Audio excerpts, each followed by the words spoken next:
My name is Natalie Hartman. I'm 29 years old and I build things for a living. Not the glamorous kind. Not tech startups or influencer brands. I build solar installations across Arizona rooftops when it's 115 degrees and the metal burns through your gloves if you hesitate for even a second. I started as a field technician. Sunburned, underpaid, ignored. Now I'm a project coordinator for a renewable energy company in Phoenix.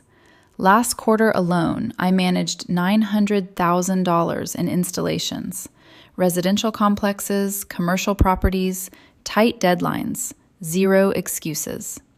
Everything finished ahead of schedule and under budget. I make about $72,000 a year, more with performance bonuses. Not flashy, but earned. I still drive my 11-year-old Honda Pilot with 203,000 miles on it. The air conditioning wheezes like it's tired of Arizona summers, but it runs perfectly. It's paid off, reliable, practical, unlike my family. 3 years ago, when the pandemic crushed the construction industry, my parents collapsed with it. My father, Robert Hartman, had been an equipment sales manager for decades. 6 figures, heavy machinery contracts across 4 states. Then overnight, nothing. My mother, Diane, has always had projects. Pottery studio, handmade candle business, artisan bath salts, each one costing more than it brought in. When their apartment converted to condos, they called me crying. We just need help until we stabilize. I had just purchased a duplex in 2019. 25% down, 2.8% fixed rate before interest rates exploded. 1 unit rented at market value, the other sat ready, so I let them move in. Market rent, $2,400. What I charged them? $950. My mortgage, $1,650. HOA, $280. I was subsidizing their life every single month. At first, I told myself it was temporary, 18 months max. 3 years later, rent shows up about 70% of the time. They've shorted me roughly $11,000. But if I mention it, we're family, Natalie, my mother says softly, as if I'm the one being cruel. Why are you nickel and diming us? Meanwhile, they never miss a payment on their brand new Jeep or my younger sister's $350 hair color appointments. Emily moved in 18 months ago after her roommates stopped covering her utilities. Emily is 24, communications degree, self-proclaimed digital lifestyle curator.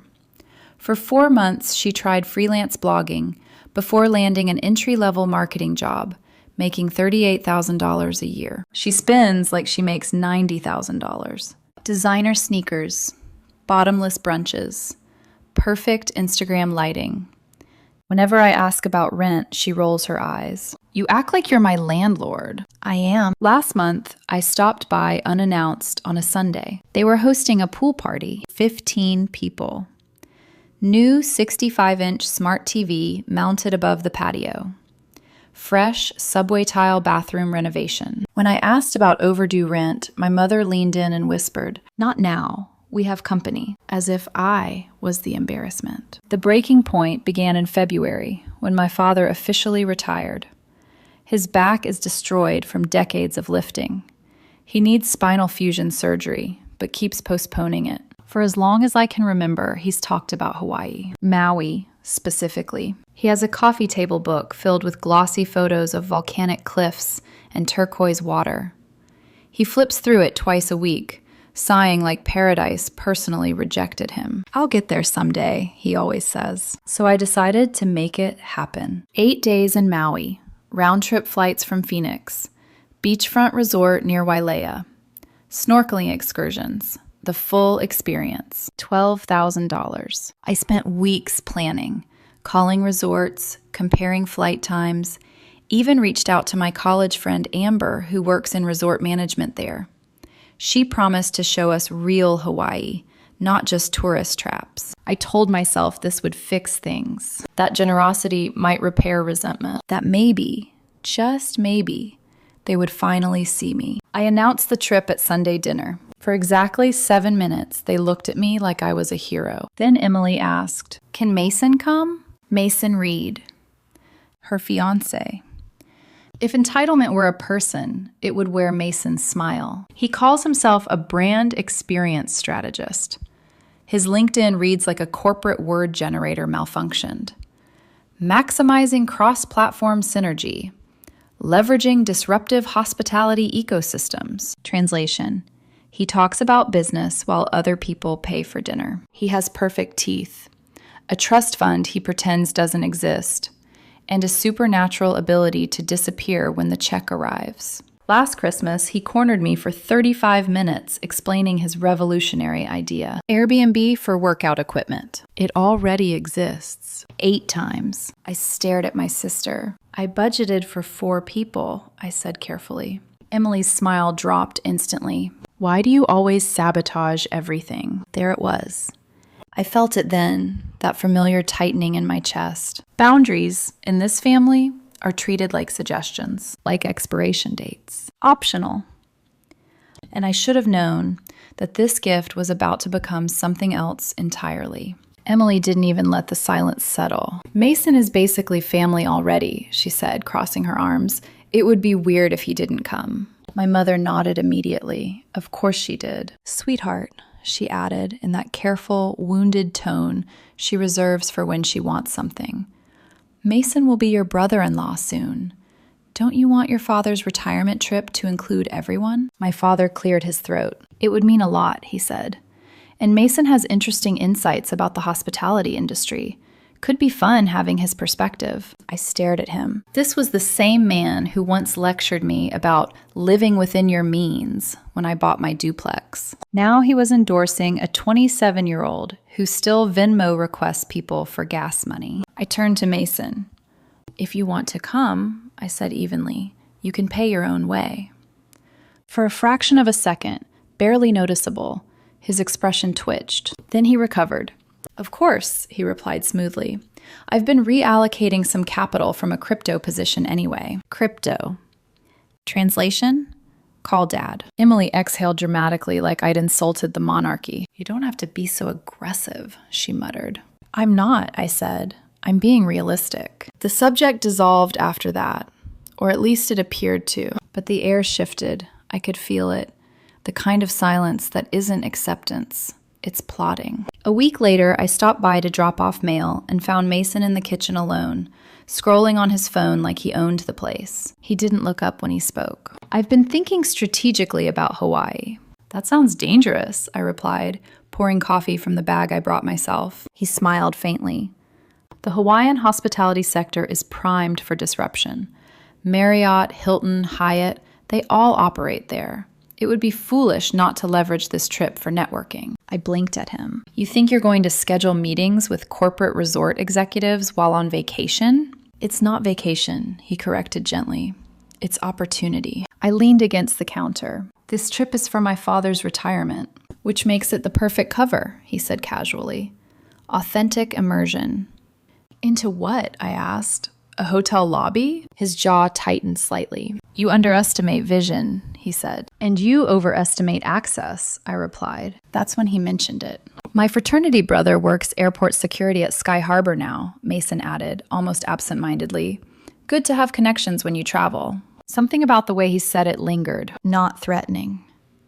Not obvious. Just confident. Like a man who believed obstacles were inconveniences for other people. That night, Emily called me. You're being selfish, she said immediately. For not funding your fiancé's imaginary board meetings? You're jealous of him. I laughed out loud. Of what? His ambition. Ambition without execution is performance art. I'm not changing the budget, I said calmly. This trip is what it is. She hung up on me. 3 weeks passed.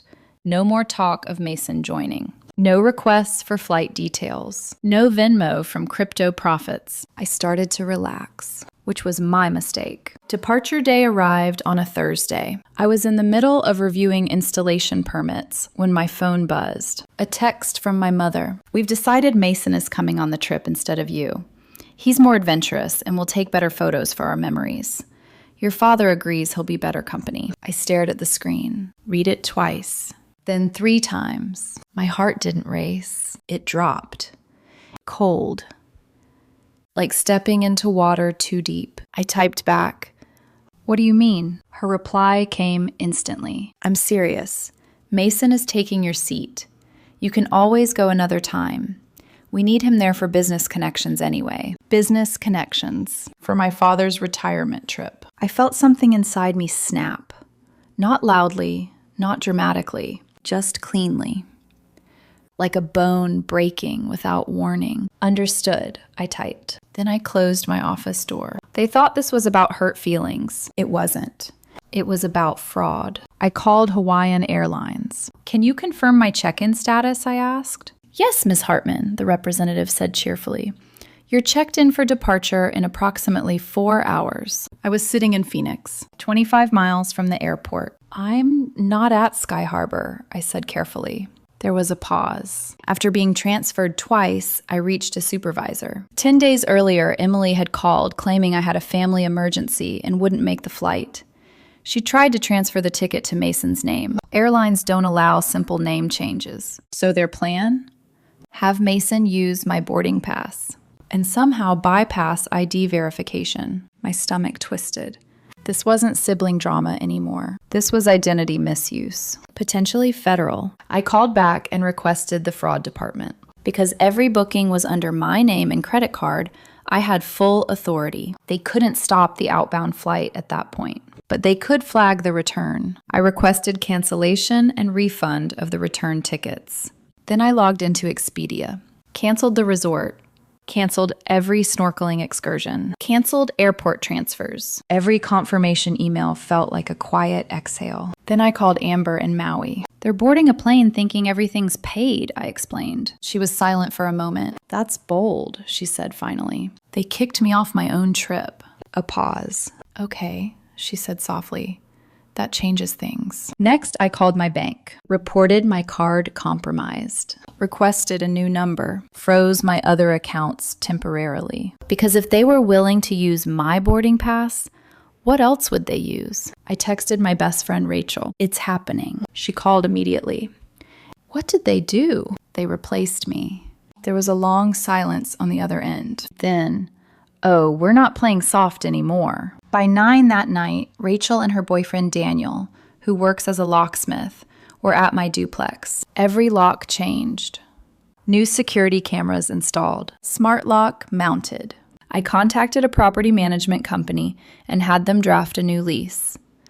Market rate, $2,400. Utilities not included. First and last month's rent due upon signing. Then I called my real estate attorney. When I explained how Mason had used my boarding pass, he went very still. "This is not just family conflict," he said. "This is identity fraud." I filed a police report the next morning. Text messages, booking confirmations, screenshots, documented, precise. By the time their plane touched down in Maui around 6 p.m., Paradise was already gone. They just didn't know it yet. I imagine they stepped off the plane smiling, Maui air warm against their faces, that soft ocean breeze carrying salt and promise. My father probably inhaled deeply, thinking, "Finally." Emily was likely already filming an Instagram story. "Retirement trip vibes," she'd say, tilting her head just right. And Mason would be scanning the airport like he owned it. Except there was no resort shuttle waiting. No driver holding a sign with Hartman family printed in bold. No prepaid SUV rental. No return tickets. By 8:03 p.m. Arizona time, my phone began vibrating across my kitchen counter. I was sitting with Rachel, spreadsheets open, pizza boxes on the table. We had just finished documenting every dollar my family had underpaid me over the last 3 years. Dates, amounts, screenshots of promises like, "We'll catch up next month." The first call was from my mother. I let it ring. Then another. Then Emily. Then Mason. Rachel raised an eyebrow. "Showtime?" I flipped the phone face down. 5 minutes later, texts started flooding in. Mom. "Natalie, something's wrong. Call me immediately." Emily. "What did you do?" Mason. This is highly unprofessional and potentially actionable. We need to speak. I laughed softly. Actionable. Rachel grabbed another slice of pizza. Is that the hospitality strategist? Unfortunately, another message popped up. Dad, the hotel says our reservation was canceled. That one almost hurt. Almost. I typed a single response. Enjoy Hawaii with Mason. I hear he's more adventurous than I am. Then I turned my phone off. For the first time in months, the house felt quiet. Not tense quiet. Peaceful quiet. Rachel leaned back in her chair. Girl, she said, shaking her head. He really thought he could use your boarding pass. He thought I wouldn't notice. She studied me carefully. Are you okay? I considered the question. I think, I said slowly, I'm done. 3 days later, I turned my phone back on. The volume of messages had doubled. Apparently, Paradise had not gone as planned. From the scattered texts, I pieced together their timeline. They landed in Maui and took a taxi to the resort. $75. At the front desk, smiling. Reservation number ready. Except it didn't exist. The clerk likely apologized politely. Explained there had been a cancellation request from the cardholder, which was me. No alternative booking available. Peak season. They tried another hotel. Sold out. And another. Prices hovering between $600 and $900 per night. My mother's credit card declined after 2 attempts because I had frozen shared access months ago. By midnight, they were sitting on their luggage in the airport again. Emily's text at 1:14 a.m. read, "You stranded us. We might have to sleep here." Rachel nearly choked laughing when I read that one aloud. Stranded, she repeated, in Maui. Eventually, they called Mason's father. That must have been a delightful conversation. Hi, Dad. Can you wire $4,000 immediately? We're in Hawaii and everything's gone. The wire came through. They found a budget motel near the airport. Budget in Hawaii still meant $350 per night. Apparently, it had questionable air conditioning and what Emily described as wildlife issues. I Googled it. Cockroach reviews were consistent. On day 2, Mason insisted they take a surf lesson to salvage morale. He fell off the board within 10 minutes, sprained his wrist. According to Emily's furious messages, he blamed the instructor, then the board, then the wind. At some point, he sold his vintage Rolex to cover additional expenses. He claimed it was worth $8,000. From what I gathered, he received $400. Tragic depreciation. By day 3, my parents were arguing openly with him. Dad questioned his business instincts. Mom complained about the motel. Emily accused everyone of ruining her engagement memories. They attempted to visit Haleakala National Park. Couldn't justify the entrance fees. So my father's lifelong dream destination became something they viewed from the highway. That detail felt poetic. By the time they boarded their return flight, newly purchased at emergency rates, they were exhausted, sunburned, broke, and furious. Meanwhile, I spent those days methodically reorganizing my life. My attorney filed the formal eviction notice, 30 days to sign the new lease or vacate. He also moved forward with the identity misuse report because Hawaiian Airlines had flagged the incident. Mason's airport security connection had helped him bypass ID verification. That small smirk weeks earlier suddenly made sense. The airline opened an internal investigation. Security breaches at airports are not taken lightly, especially when documentation exists. The police report I filed began circulating through the appropriate channels. Emily and Mason were contacted for statements. Rachel came over again the night before their return. We sat on my driveway with iced coffee. Daniel had already rechecked the locks. Security cameras fully operational. Do you think they realize you changed everything? Rachel asked. Not yet.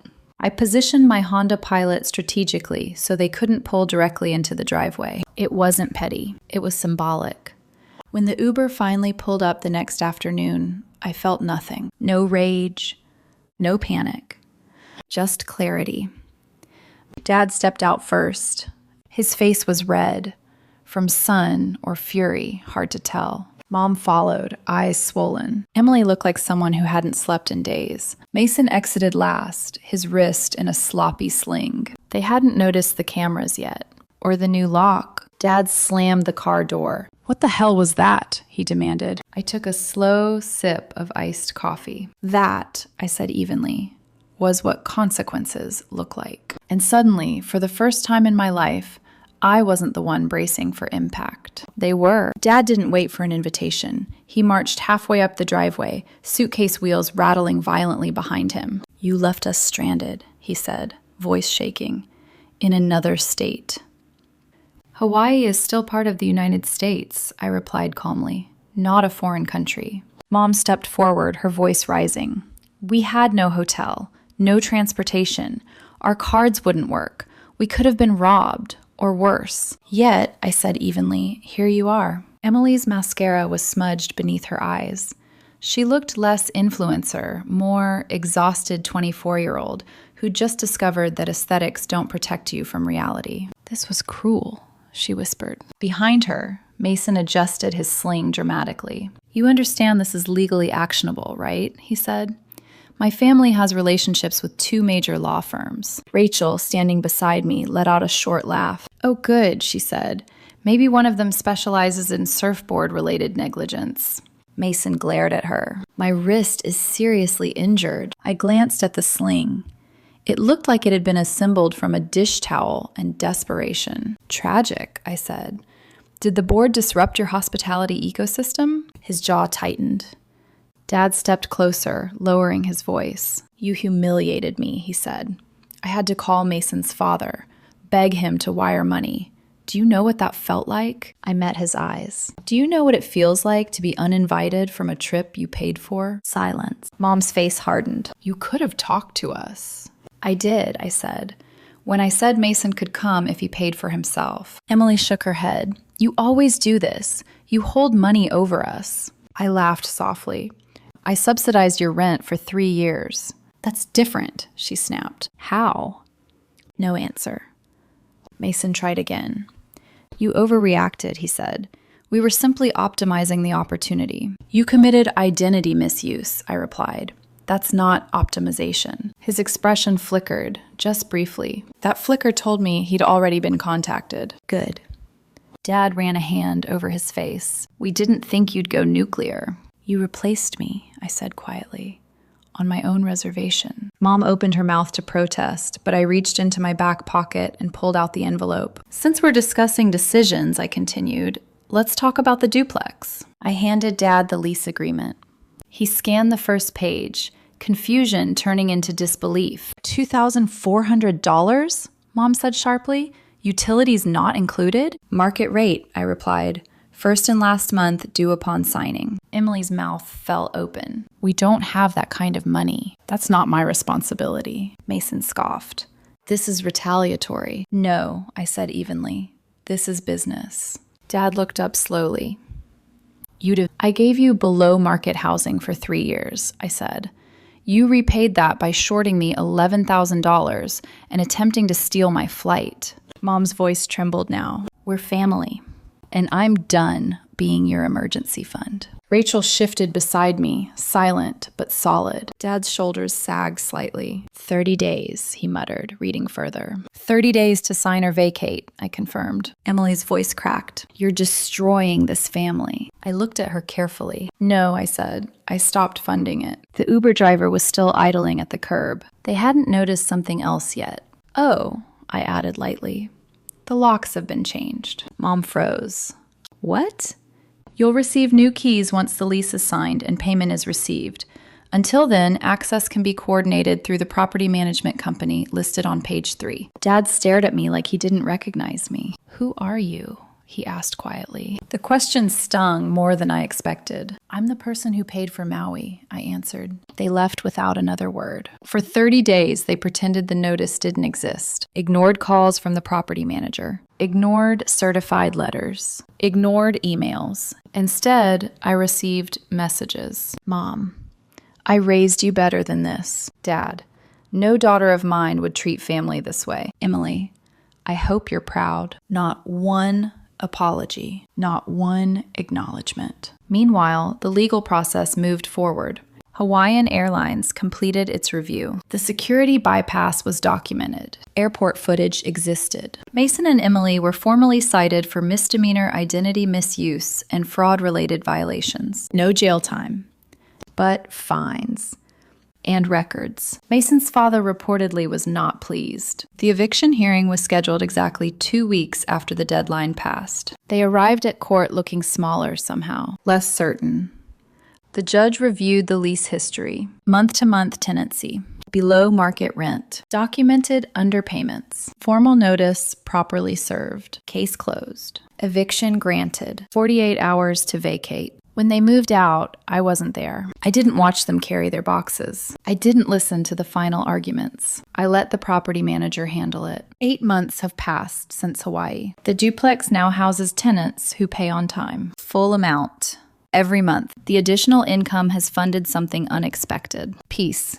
Emily and Mason postponed their wedding. I heard through extended relatives that Mason's networking momentum slowed significantly after the charges. Dad finally scheduled his back surgery. Mom stopped texting. The silence is startling, but not painful. Sometimes, late at night, I think about Maui, about how close I came to boarding that flight, to smiling through resentment, to funding yet another performance. Instead, I learned something. Generosity without boundaries becomes self-betrayal. And consequences? They aren't revenge. They're clarity. The silence that followed the eviction wasn't dramatic. There were no screaming voicemails, no last-minute apologies slipped under my door, just absence. The duplex felt different after they moved out. Not emptier, cleaner. The new tenants signed a 1-year lease at $2,400 per month without negotiating. First and last month paid in full, utilities in their own names. They even brought me a thank you basket the first week. I remember standing in the driveway after handing over their keys, realizing something uncomfortable. Strangers respected my boundaries more than my own family ever had. The identity misuse case wrapped up quietly. Hawaiian Airlines took it seriously. Airport security breaches aren't brushed aside, especially when documentation exists.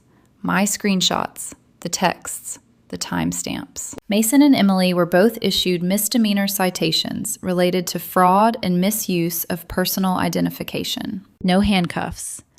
No jail, but fines and records. Records matter. I heard through an aunt that Mason's father was furious.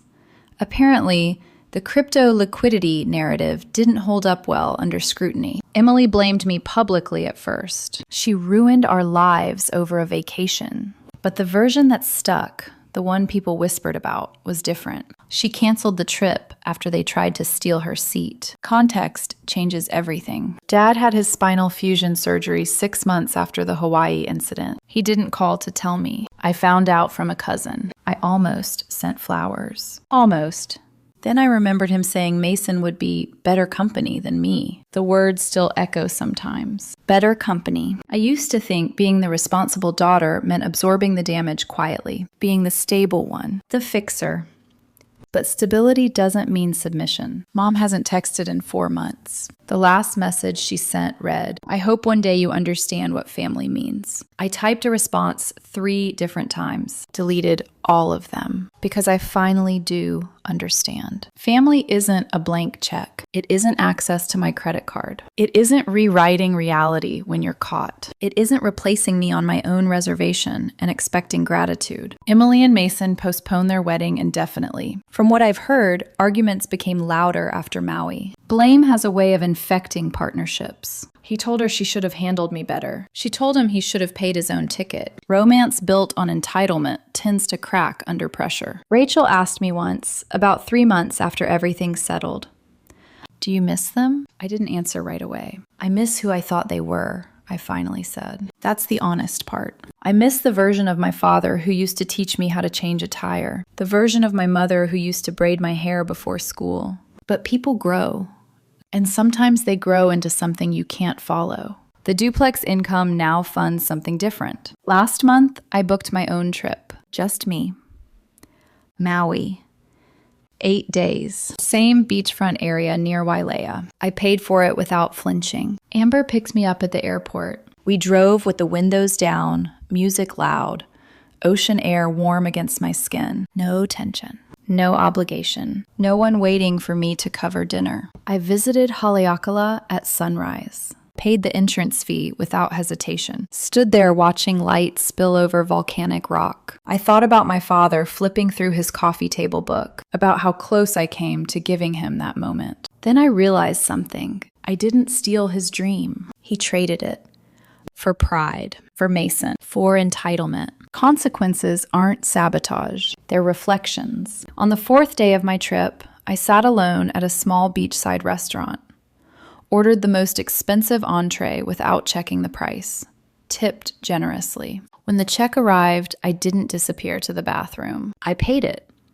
Because that's what adults do. Because independence feels better than approval ever did. On my last night, Amber asked gently, "Do you think they'll ever reach out?" "Maybe," I said. "And if they do?" I thought about the locks, the lease, the courtroom, about that text message replacing me. "If they do," I said finally, "it won't be because they need something." And that's the difference. Back in Phoenix, the duplex hums quietly with responsible tenants. My Honda Pilot still runs. My project's still close ahead of schedule. The money I once used to subsidize adult dependence now sits in a high-yield savings account labeled freedom. Sometimes people call what I did revenge. It wasn't. Revenge would have been chaos. What I chose was structure. Documentation. Contracts. Deadlines. Consequences. And here's the part no one likes to admit. When you stop rescuing people, they call you cruel. When you stop funding dysfunction, they call you selfish. When you enforce boundaries, they call you cold. But the truth? Cold is boarding a plane using someone else's name. Cold is telling your daughter she's replaceable. I didn't strand them in paradise. They stranded themselves the moment they decided I was optional. And sometimes the best way to save yourself is to let people face exactly what they've earned.